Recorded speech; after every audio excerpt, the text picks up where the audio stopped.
திருத்தலத்திற்கு அருகில் இருக்கிறது தென்காசி திருத்தலம். அங்கே காசிக்கு நிகராக ஒரு கோயிலை கட்டிடுறான்.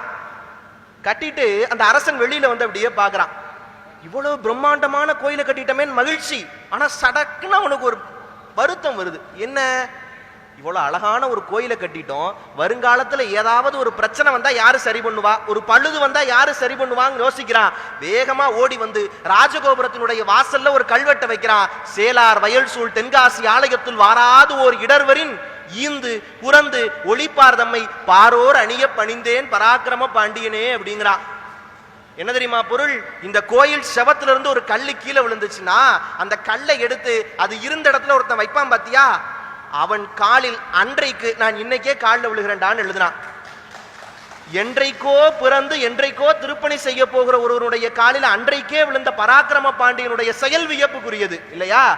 திருக்கலர் திருத்தலத்திற்கு திருத்தேர் செய்ய விரும்புகிறார் திருக்கலர் ஆண்டவர். தேர் செஞ்சிடறாங்க, தேர் நகரல. என்ன காரணம்னு கேட்ட போது தேர் நகரணும்னா உயிர் பலி கொடுக்கணும்ங்கிறாங்க. உடனே திருக்கலர் ஆண்டவர் முன்னாடி வந்து, தேர் ஓடுவதற்கு ஆண்டவன் உயிர் பலி கேட்பானே, ஆனால் இந்த தேர் செய்வதற்கு காரணமாக இருந்த என்னுடைய உயிரையே இறைவன் எடுத்துக்கொள்ளட்டும் என்று கூறி தன்னுடைய உயிரை துறந்த திருக்கலர் ஆண்டவருடைய திருப்பணி வியப்புக்குரியது அப்படின்னு சொல்றேன். இப்போது சொல்லுங்கள், யார் உண்மையான ஆன்மீக சூப்பர் ஸ்டார்?